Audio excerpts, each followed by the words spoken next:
Guía de Estudio de la Biblia, edición para adultos, octubre-diciembre de 2013. El Santuario. Introducción. El cuadro de la salvación. Es incuestionable que la máxima revelación del amor y el carácter de Dios se presentó en la cruz, donde Dios mismo se ofreció en la persona de Jesucristo como un sacrificio por los pecados de un mundo que, en primer lugar, nunca debió pecar. Para ayudarnos a comprender mejor lo que significa este gran sacrificio, Dios diseñó el santuario terrenal, una representación gráfica del plan de salvación. Este santuario terrenal, sin embargo, solo era un modelo del celestial, que es el verdadero centro de la presencia de Dios y de su actividad en el universo. Cuando Dios estableció el santuario sobre la tierra, lo usó como una herramienta educativa. El santuario israelita y sus servicios desplegaban verdades importantes acerca de la redención, acerca del carácter de Dios y acerca de la eliminación final del pecado. El santuario constituyó la pauta para ayudarnos a comprender a Jesús como nuestro sacrificio y sumo sacerdote. Cuando Juan el Bautista les dijo a sus discípulos que Jesús era el Cordero de Dios que quita el pecado del mundo, Juan 1, 29 y 36, ellos comprendieron lo que Juan quería decir, porque entendían algo del santuario. El libro de Hebreos presupone un conocimiento acerca del antiguo sacerdocio israelita, de modo tal que los receptores originales de la carta pudieran captar lo que Jesús estaba haciendo por ellos en el cielo. La terminología del santuario se usó también para enseñar verdades acerca de la vida cristiana. En resumen, el conocimiento del sistema del santuario llegó a ser un fundamento para el nuevo mensaje de salvación en Cristo. Sin embargo, en el transcurso de gran parte de la era cristiana, el mensaje del santuario fue mayormente olvidado. No fue sino hasta mediados del siglo XIX cuando los adventistas del séptimo día comenzaron de nuevo a apreciar el paradigma de salvación de Dios, incluyendo el mensaje del juicio previo al advenimiento, que dio un nuevo énfasis sobre el santuario. El asunto del santuario fue la clave que aclaró el misterio del desengaño de 1844. Reveló todo un sistema de verdades que formaban un conjunto armonioso y demostraban que la mano de Dios había dirigido el gran movimiento adventista, y al poner de manifiesto la situación y la obra de su pueblo, le indicaba cuál era su deber de allí en adelante. Conflicto de los siglos, página 476.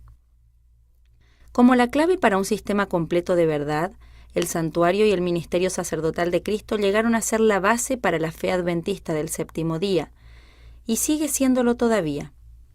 En realidad, el mensaje del santuario es la doctrina singular de los adventistas. Al mismo tiempo, ninguna otra doctrina de la Iglesia Adventista del séptimo día, con la posible excepción del sábado, ha enfrentado más desafíos. Afortunadamente, a través de los años, estos desafíos no solo han sido resistidos, sino también han aumentado nuestra comprensión de esta verdad vital y nos han hecho como pueblo más sólidos en nuestra comprensión de la salvación. Elena de White recomendó concentrar nuestra más elevada atención sobre el santuario, porque el santuario en el cielo es el centro mismo de la obra de Cristo a favor de los hombres. Concierne a toda alma que vive en la tierra, nos revela el plan de la redención, nos conduce hasta el mismo fin del tiempo y anuncia el triunfo final de la lucha entre la justicia y el pecado. Es de la mayor importancia que todos investiguen a fondo estos asuntos. Conflicto de los siglos, página 543. De este modo, podemos ejercitar la fe tan esencial en nuestros tiempos y desempeñar el puesto al que Dios los llama. Conflicto de los siglos, página 543. El santuario reveló el corazón de Dios. Estudiar el santuario nos llevará más cerca de la presencia del Ser Supremo y a la personalidad de nuestro Salvador, y nos llevará a una relación personal más profunda con Él. Por esto, nuestro estudio de este trimestre es el santuario de Dios, tanto el modelo terrenal como el original celestial. Martín Probstle vive con su esposa Marianne y sus dos hijos Max y Jonathan en Austria. Él es profesor de Biblia hebrea en el seminario Schloss Bogenhofen, Austria.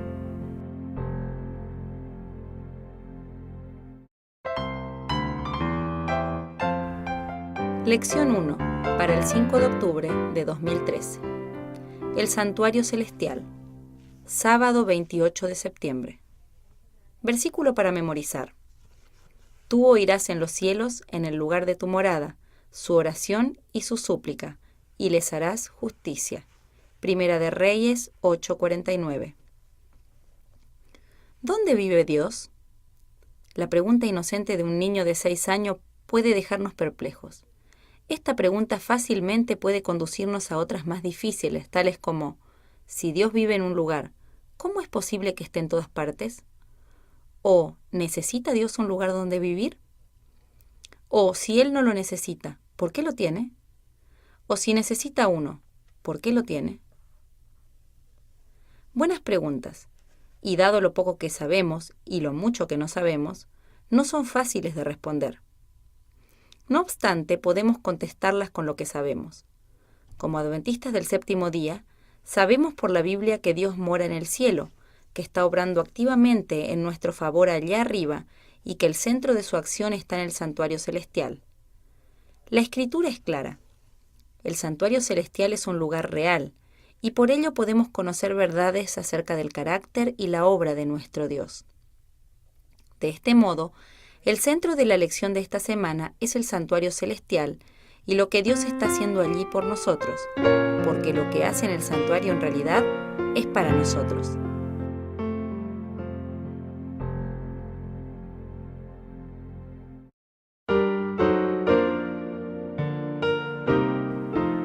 Domingo 29 de septiembre. La residencia de Dios. A menudo decimos que Dios está en todas partes, o que es omnipresente, lo que significa que está presente en todo el universo. ¿Soy yo Dios de cerca solamente, dice Jehová, y no Dios desde muy lejos? ¿No lleno yo, dice Jehová, el cielo y la tierra? Jeremías 23, 23 y 24. David entendía también que nadie puede huir de Dios. Salmo 139. De hecho, Pablo alega que Dios está cerca de cada uno, por lo menos en un sentido espiritual. Hechos 17, 27 y 28.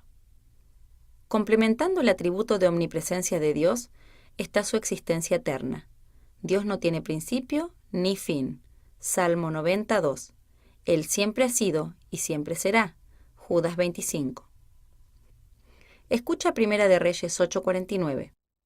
Tú oirás en los cielos, en el lugar de tu morada, su oración y su súplica, y les harás justicia. Salmo 102, 19. Porque miró desde lo alto de su santuario, Jehová miró desde los cielos a la tierra.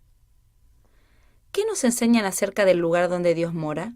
¿Cómo hemos de entender lo que esto significa? ¿Podemos entenderlo?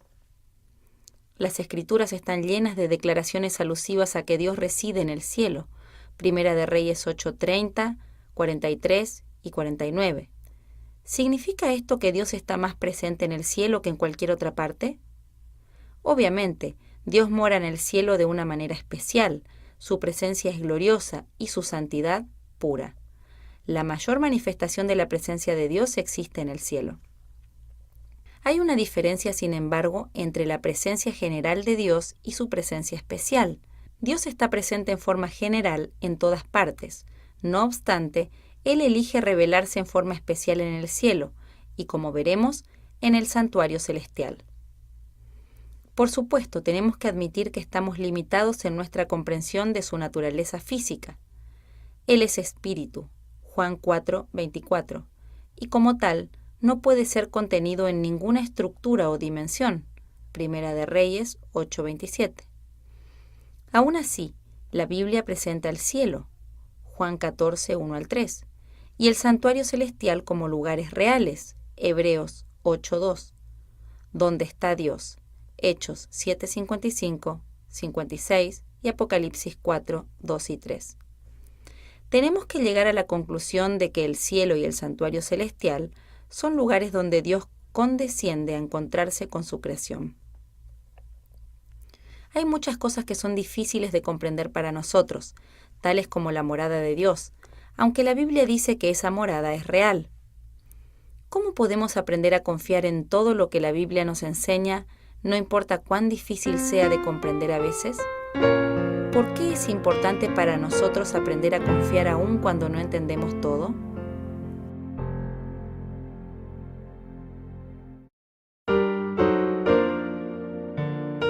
Lunes 30 de septiembre. La sala del trono. Salmo 47, 6 al 9 dice: Cantad a Dios, cantad. Cantad a nuestro Rey, cantad, porque Dios es el Rey de toda la tierra. Cantad con inteligencia. Reinó Dios sobre las naciones, se sentó Dios sobre su santo trono. Los príncipes de los pueblos se reunieron como pueblo del Dios de Abraham. Escucha Salmo 93, 1 y 2. Jehová reina, se vistió de magnificencia, Jehová se vistió, se ciñó de poder. Afirmó también el mundo y no se moverá. Firme es tu trono desde entonces, tú eres eternamente. Y Salmo 103, versículo 19 dice: Jehová estableció en los cielos su trono, y su reino domina sobre todos. ¿Qué nos enseñan estos textos acerca de Dios y su trono? En la Biblia aparecen varias visiones del trono celestial. La mayoría describe una especie de asamblea celestial y Dios como rey. Es interesante que la mayoría de ellas se ocupe de asuntos humanos, y generalmente presentan a Dios actuando en favor de los justos o hablando a su favor. La Biblia también revela a Dios como soberano. Por ejemplo, el reinado del Señor es un tema recurrente en los Salmos. Dios no es solo rey en el cielo, sino también rey de toda la tierra. Salmo 47, versículo 7. Y no solo en el futuro, sino ya, en el aquí y ahora. Que el trono de Dios está establecido en el cielo tiene varias ramificaciones. Una de ellas es que Dios es independiente y superior al resto del universo. Salmo 89, 14 dice: Justicia y juicio son el cimiento de tu trono, misericordia y verdad van delante de tu rostro. Salmo 97, 2 dice: Nubes y oscuridad alrededor de él, justicia y juicio son el cimiento de su trono. ¿Qué nos enseñan estos textos acerca del carácter de Dios y de cómo gobierna? El gobierno de Dios abarca la rectitud y la justicia, como también el amor y la verdad. Estas cualidades morales describen cómo actúa en el mundo humano y subraya su posición en todo el universo. Estas cualidades, que constituyen su gobierno, son las mismas que Él quiere que su pueblo manifieste en su vida. Miqueas 6:8, comparar con Isaías 59:14, y es nuestro sagrado privilegio hacerlo. Elena de White comenta: Así como en obediencia a las leyes naturales de Dios, la tierra había de producir sus tesoros, así en obediencia a sus leyes morales, el corazón de la gente había de reflejar los atributos del carácter de Dios. Hogar Adventista, página 127. ¿Cómo podemos manifestar mejor la bondad, la justicia y la rectitud en un mundo lleno de maldad, injusticia y perversidad? ¿Por qué debemos tener esas virtudes?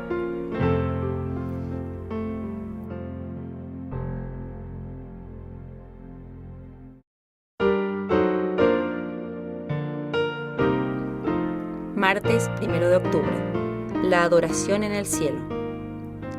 Después de esto miré, y he aquí una puerta abierta en el cielo, y la primera voz que oí, como de trompeta hablando conmigo, dijo: Sube acá, y yo te mostraré las cosas que sucederán después de estas.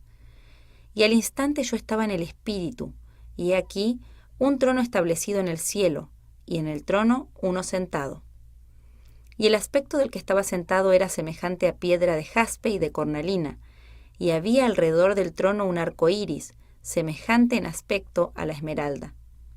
Y alrededor del trono había 24 tronos, y vi sentados en los tronos a 24 ancianos, vestidos de ropas blancas, con coronas de oro en sus cabezas. Y del trono salían relámpagos y truenos y voces, y delante del trono ardían 7 lámparas de fuego, las cuales son los 7 espíritus de Dios. Y delante del trono había como un mar de vidrio semejante al cristal, y junto al trono y alrededor del trono 4 seres vivientes llenos de ojos delante y detrás. El primer ser viviente era semejante a un león, El segundo era semejante a un becerro. El tercero tenía rostro como de hombre. Y el cuarto era semejante a un águila volando. Y los 4 seres vivientes tenían cada uno 6 alas, y alrededor y por dentro estaban llenos de ojos, y no cesaban día y noche de decir: Santo, santo, santo es el Señor Dios Todopoderoso, el que era, el que es y el que ha de venir. Y siempre que aquellos seres vivientes dan gloria y honra y acción de gracias al que está sentado en el trono, al que vive por los siglos de los siglos, los 24 ancianos se postran delante del que está sentado en el trono y adoran al que vive por los siglos de los siglos, y echan sus coronas delante del trono diciendo: Señor, digno eres de recibir la gloria y la honra y el poder, porque tú creaste todas las cosas, y por tu voluntad existen y fueron creadas. Apocalipsis capítulo 4. Y vi en la mano derecha del que estaba sentado en el trono un libro escrito por dentro y por fuera, sellado con 7 sellos. Y vi a un ángel fuerte que pregonaba a gran voz: ¿Quién es digno de abrir el libro y desatar sus sellos? Y ninguno, ni en el cielo, ni en la tierra, ni debajo de la tierra, podía abrir el libro ni aún mirarlo. Y lloraba yo mucho, porque no se había hallado a ninguno digno de abrir el libro, ni de leerlo, ni de mirarlo.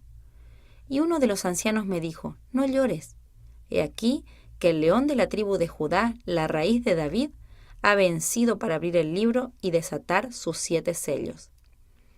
Y miré, y vi que en medio del trono y de los 4 seres vivientes, y en medio de los ancianos, estaba en pie un cordero como inmolado, que tenía 7 cuernos y 7 ojos, los cuales son los 7 espíritus de Dios enviados por toda la tierra. Y vino y tomó el libro de la mano derecha del que estaba sentado en el trono.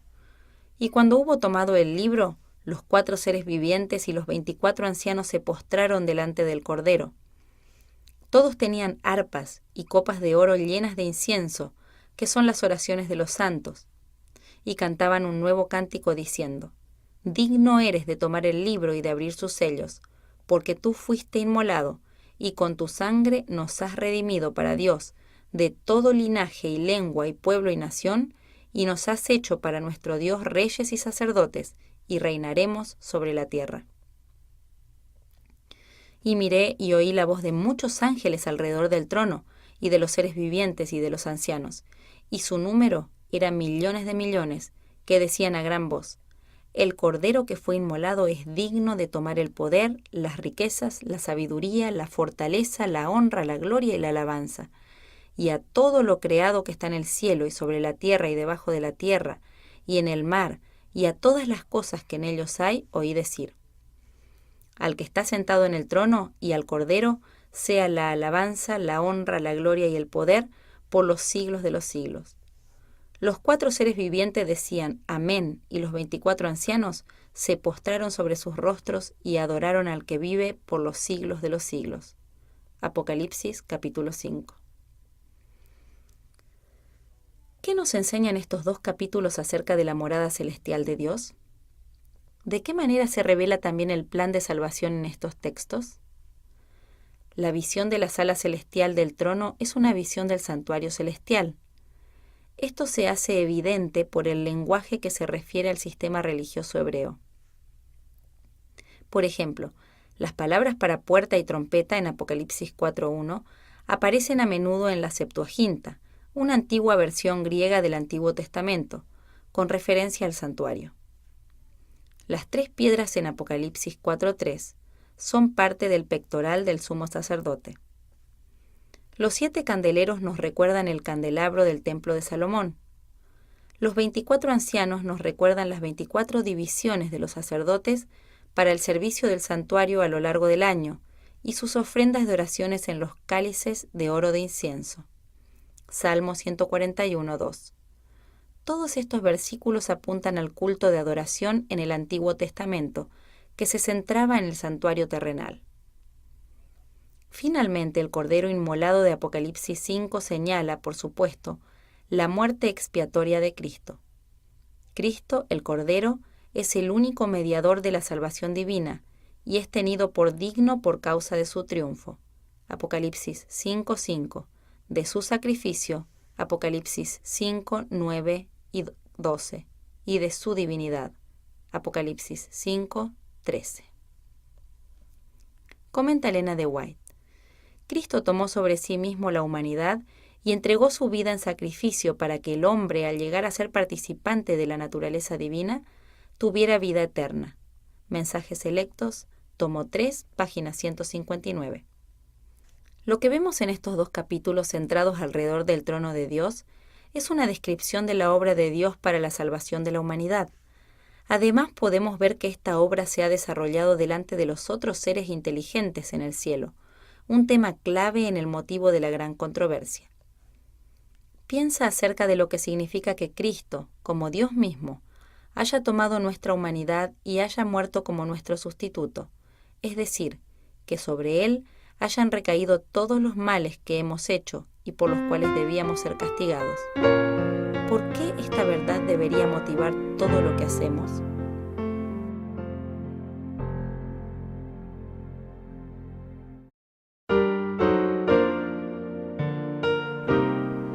Miércoles 2 de octubre. El atrio. Jehová está en su santo templo. Jehová tiene en el cielo su trono. Sus ojos ven, sus párpados examinan a los hijos de los hombres. Jehová prueba al justo, pero al malo y al que ama la violencia, su alma los aborrece. Sobre los malos hará llover calamidades. Fuego, azufre y viento abrasador será la porción del cáliz de ellos. Porque Jehová es justo y ama la justicia.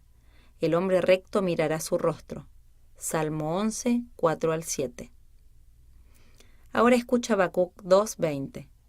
Mas Jehová está en su santo templo, calle delante de él toda la tierra. ¿Qué otra cosa hace Dios en su templo celestial y por qué es importante que sepamos esto? Muchos salmos revelan que Dios no es indiferente a las necesidades de los justos o a las injusticias que a menudo afrontan. Él reaccionará ante los problemas que claman por solución, y los resolverá absolviendo al inocente y condenando al culpable, como lo haría cualquier buen juez.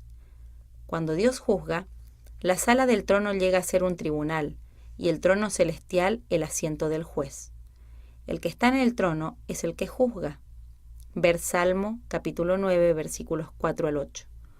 Un concepto conocido en el antiguo Cercano Oriente, donde los reyes a menudo actuaban también como jueces. El juicio divino involucra tanto a los malvados como a los justos. Mientras que los culpables reciben un castigo similar al que recibieron Sodoma y Gomorra, los rectos mirarán su rostro. Salmo 11, 6 y 7. La combinación clásica de la sala del trono y del juicio aparece en Daniel 7, 9 al 14. Un pasaje importante que estudiaremos más tarde. Allí también el juicio consta de dos momentos: un veredicto de vindicación para los santos y una sentencia de condenación para los enemigos de Dios. En el libro de Habacuc, después de que Habacuc le pregunta a Dios por qué guarda silencio acerca de la injusticia, Habacuc 1, Dios responde que Él ciertamente juzgará, Habacuc 2, 1 al 5.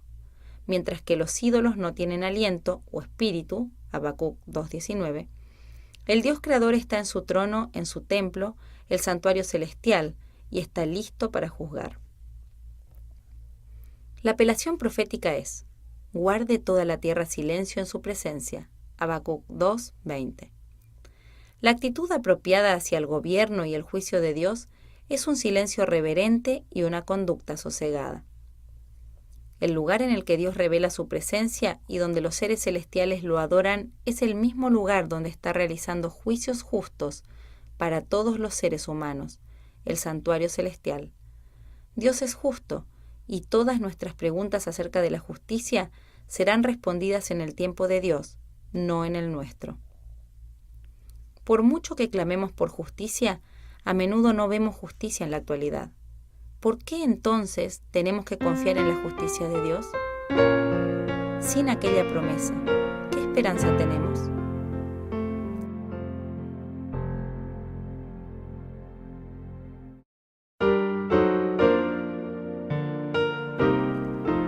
Jueves 3 de octubre. lugar de salvación.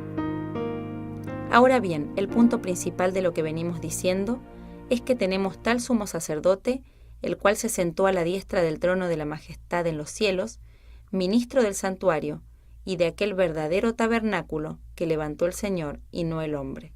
Hebreos 8, 1 y 2. ¿Qué hace Cristo en el trono de Dios? Hebreos enseña que Cristo ministra en el santuario celestial como nuestro sumo sacerdote. Su obra allí se concentra en nuestra salvación, porque Él se presenta ahora por nosotros ante Dios. Hebreos 9:24. Simpatiza con nosotros, nos da la seguridad de que no nos rechaza, sino que nos dará misericordia y gracia. Hebreos 4:15 y 16. Como en el santuario terrenal, en el celestial se realiza la expiación o reconciliación por los pecados de los creyentes. Hebreos 2:17. El Jesús que murió por nosotros es el que ahora ministra en el cielo por nosotros. Y me volví para ver la voz que hablaba conmigo, y vuelto, vi 7 candeleros de oro, y en medio de los 7 candeleros, a uno semejante al Hijo del Hombre, vestido de una ropa que llegaba hasta los pies, y ceñido por el pecho con un cinto de oro. Su cabeza y sus cabellos eran blancos como blanca lana, como nieve, sus ojos como llama de fuego, y sus pies semejantes al bronce bruñido, refulgente como en un horno, y su voz como estruendo de muchas aguas. Tenía en su diestra 7 estrellas, de su boca salía una espada aguda de 2 filos, y su rostro era como el sol cuando resplandece en su fuerza. Cuando le vi, caí como muerto a sus pies, y él puso su diestra sobre mí diciéndome: No temas, yo soy el primero y el último, y el que vivo y estuve muerto, mas he aquí que vivo por los siglos de los siglos. Amén. Y tengo las llaves de la muerte y del Hades. Escribe las cosas que has visto, y las que son, y las que han de ser después de estas. El misterio de las 7 estrellas que has visto en mi diestra, y de los 7 candeleros de oro. Las 7 estrellas son los ángeles de las 7 iglesias, y los 7 candeleros que has visto son las 7 iglesias. Apocalipsis 1, 12 al 20. Y vi a los 7 ángeles que estaban en pie ante Dios, y se les dieron 7 trompetas. Otro ángel vino entonces y se paró ante el altar, con un incensario de oro, y se le dio mucho incienso para añadirlo a las oraciones de todos los santos, sobre el altar de oro que estaba delante del trono. Y de la mano del ángel subió a la presencia de Dios el humo del incienso con las oraciones de los santos. Y el ángel tomó el incensario, y lo llenó del fuego del altar, y lo arrojó a la tierra, y hubo truenos, y voces, y relámpagos, y un terremoto. Y los 7 ángeles que tenían las 7 trompetas se dispusieron a tocarlas. Apocalipsis 8, 2 al 6. Y el templo de Dios fue abierto en el cielo, y el arca de su pacto se veía en el templo. Y hubo relámpagos, voces, truenos, un terremoto y grande granizo. Apocalipsis 11, 19. ¿Qué imágenes del santuario aparecen en estos pasajes? En el Apocalipsis aparecen imágenes del santuario, y la mayoría de las secciones principales del libro comienzan con una escena del santuario o la incluyen. La primera escena muestra a Cristo vestido como sumo sacerdote, caminando entre los 7 candeleros, Apocalipsis 1, 12 al 20. La segunda muestra la sala del trono celestial con un trono, lámparas, mar, cordero inmolado, sangre, recipientes de oro con incienso, Apocalipsis 4 y 5. La tercera escena se refiere al servicio continuo de intercesión en el contexto del primer departamento del santuario celestial, Apocalipsis 8, 2 al 6. La cuarta escena, la central, da una vislumbre del arca del pacto en el segundo departamento, Apocalipsis 11, 19. La quinta escena muestra el tabernáculo celestial entero, Apocalipsis 15, 5 al 8. La sexta escena no contiene ninguna referencia explícita al santuario, tal vez para ilustrar que la obra de Cristo allí había terminado, Apocalipsis 19, 1 al 10. La escena final tiene que ver con la santa ciudad, que se describe como el tabernáculo que bajaba del cielo. Estas escenas están interconectadas, mostrando una progresión en la salvación, desde Cristo sobre la tierra a su ministerio celestial en el primero y en el segundo departamento, a su ministerio sumo sacerdotal y finalmente al nuevo tabernáculo sobre la tierra.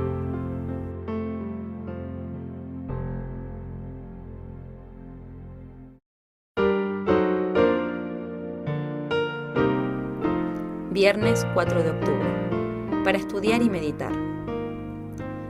Comentario Adventista, tomo 6, página 107. Pablo tuvo una visión del cielo y al ocuparse de las glorias de allí, lo mejor que podía hacer era no tratar de describirlas. Nos dice que ojo no ha visto ni oído ha oído, ni han subido en corazón de hombre las cosas que Dios ha preparado para los que lo aman. De modo que podéis llegar al límite de vuestra imaginación. Podéis usar vuestras facultades hasta lo máximo para que abarquen y consideren el eterno peso de gloria, y sin embargo vuestros sentidos limitados, desfallecientes y cansados con el esfuerzo no pueden captarlo, porque hay un infinito más allá. Se necesitará de toda la eternidad para desplegar las glorias y revelar los preciosos tesoros de la palabra de Dios. Comenta Elena de White. La morada del Rey de Reyes, donde miles y miles ministran delante de él y millones de millones están en su presencia, Daniel 7:10. Ese templo lleno de la gloria del trono eterno, donde los serafines, sus flamantes guardianes, cubren sus rostros en adoración, no podía encontrar en la más grandiosa construcción que jamás edificaran manos humanas más que un pálido reflejo de su inmensidad y de su gloria. Con todo, el santuario terrenal y sus servicios revelaban importantes verdades relativas al santuario celestial y a la gran obra que se llevaba allí a cabo para la redención del hombre. Conflicto de los siglos, página 466. Preguntas para dialogar. 1. Considera la última cita de Elena de White que se encuentra más arriba. ¿Qué quiere decir ella cuando habla de que verdades importantes para nuestra salvación se enseñaban en el santuario terrenal y sus servicios? ¿Cuáles son algunas de estas verdades y por qué son importantes? 2. ¿Qué quiere decir que Dios mora en el cielo? ¿Cómo entiendes ese concepto? 3. Esta lección tocó la idea de que el universo que observa ve la obra que Dios hace en favor de la humanidad. ¿Por qué es un concepto vital que debemos captar? ¿Cómo nos ayuda esa idea a comprender el motivo de la gran controversia y lo que ese tema significa en todo el plan de salvación? ¿Qué nos dice acerca del carácter de Dios el hecho de que Él dejará sus caminos abiertos al escrutinio de seres que Él mismo había creado?